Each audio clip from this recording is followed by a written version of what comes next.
And yet they've actually done so many different scientific studies over the years of people who have won the lottery. And what they find is that there's a very brief peak of happiness for a couple of weeks immediately after winning the lottery. And then people are back exactly to where they were, not even a tiny bit higher than there they were before they won the lottery. And yet, because we are searching, and because we're yearning, and because we've been indoctrinated by our culture to believe that happiness is somehow outside of us, we've become slaves. And we've become slaves to the media that tries to sell us happiness. Advertising is a billion-dollar industry. And yet if you actually look at it, what you'll realize is the really only thing we're selling is happiness. You take, for example, a commercial for soap. Now, what does soap do? Well, soap cleans us. So if we were advertising honestly, we would talk about how this brand of soap cleans us better than that brand of soap. But we don't. No soap commercial ever says, Zest gets you cleaner than Dove. What they do is in the commercial, you see a beautiful woman and she's singing in the shower as she lathers up first thing in the morning, and then her equally beautiful husband dances into the bathroom and they have one of these really loving exchanges, and maybe he hands her a towel or maybe he hands her the bar of Zest. And then they walk out of the bathroom and their child is miraculously already dressed and ready for school, and homework is done and breakfast dishes are put away. And we're not selling soap. We're selling happiness.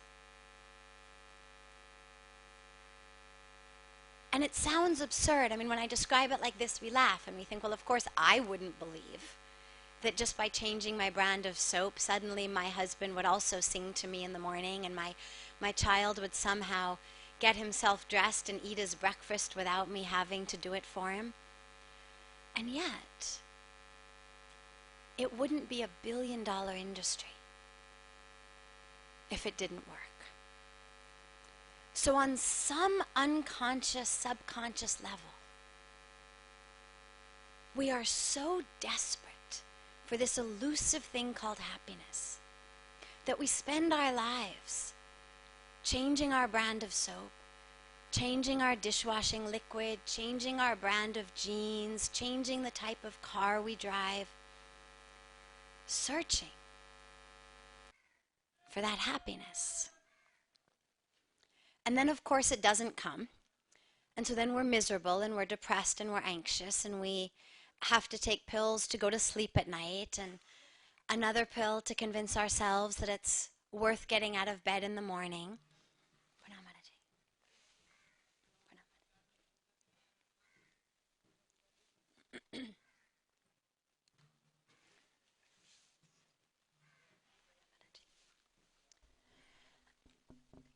And even after we take the pills to go to sleep and the antidepressants to convince ourselves that it's worth making it through the day, we're still not happy. And so then we turn, I'm going to get a glimpse of that elusive state of happiness. So if it doesn't come from soap, and it doesn't come from winning the lottery, and if it doesn't come from being a billionaire CEO or a center on the Lakers, where does it come from? What is it that determines that state of our happiness that may peak if we win the lottery and then comes down? What determines that? Well, one of the greatest things, one of the most powerful things, and I'm saying this from both the scientific field as well as the spiritual field, is faith. Scientific studies, academic studies where they didn't want this to be true, have shown over and over and over again in dozens and dozens of studies at major universities all over the world that people who have a deep spiritual connection, and it doesn't matter what your religion, it doesn't matter whether you connect to the divine with form, without form, silently, verbally, it doesn't matter. But people who have a deep spiritual connection and devotion are significantly happier than those who don't. There was a study that was conducted several years ago of homeless populations where they compared 3 different populations of homeless people based on their needs and based on their services. So they took a population living in Fresno, California, living on the street, but with access to soup kitchens for food, access to shelters to sleep in, access to free medical care. Then they took a population in Washington State who lived actually in a homeless village that provided not only shelter, not only food, but even things like bicycles and internet access and all sorts of things. And the third population was a group living on the streets of Calcutta who had obviously no bicycles or internet connection, but who also didn't have access to soup kitchens for food, shelters to sleep in, or any medical care. And what they found was miraculous. They found that although the people in Calcutta had by far the least amount of what we call necessities, the least amount of services, the least amount of access to anything, not only were they significantly happier on every scale than the other 2 populations, but they actually rated themselves as richer. Because one of the things that they measured was how poor or how rich do you feel? Now, obviously, if you're homeless, which all 3 populations were, objectively, you're poor. But they gave these people a scale of 1 to 10 of how poor do you feel? And the people in Calcutta actually rated themselves as richer than the people in either of the other populations. What's going on? I think this key of spirituality and of faith is probably the most important aspect there. When we feel abundant, when we feel cared for, we want to share. Abundance and wealth and happiness have nothing to do with what we have. Studies have shown over and over and over and over again.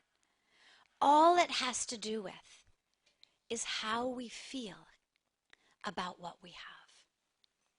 Not what we have, but how we feel about what we have. People who have a deep spiritual connection feel that their cup is overflowing, which is why they're the people who are always looking to share and to give. It's not because they're trying to get good karma. It's not because they think it's the right thing to do. It's not because they want to be martyrs. It's because they feel so abundant inside.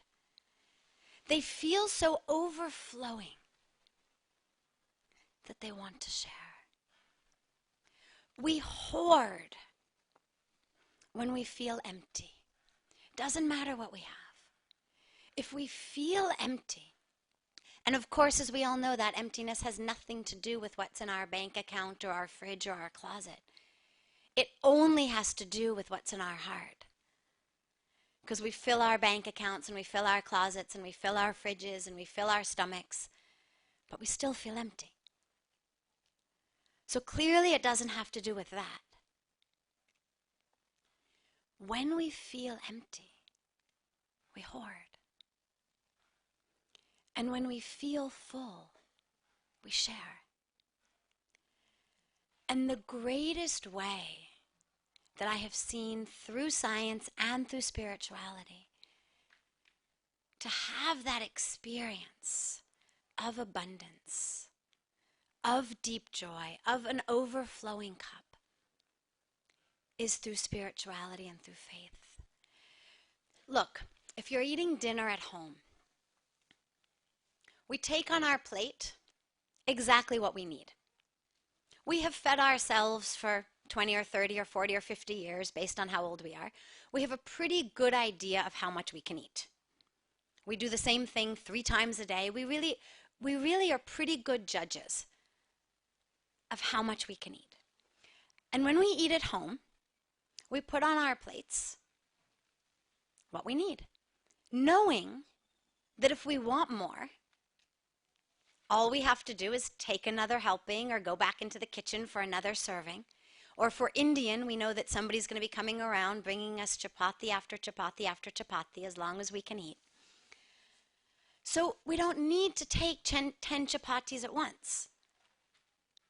We can eat slowly, knowing that the minute I finish this chapati, somebody's going to be standing right over me with a plate with another one.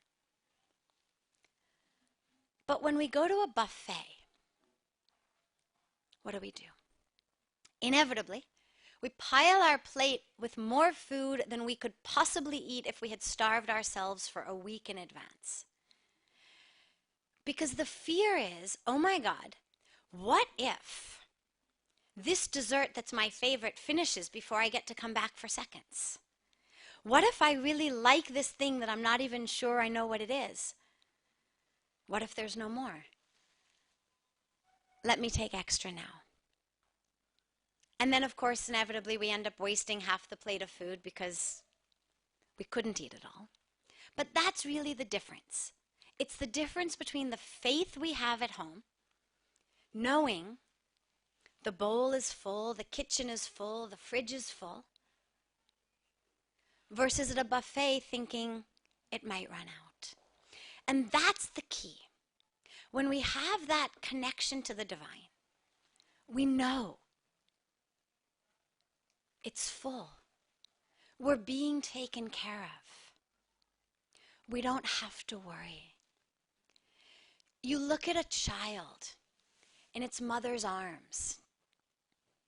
No matter what is going on around, if that child is in their mother's arms, they're safe and happy.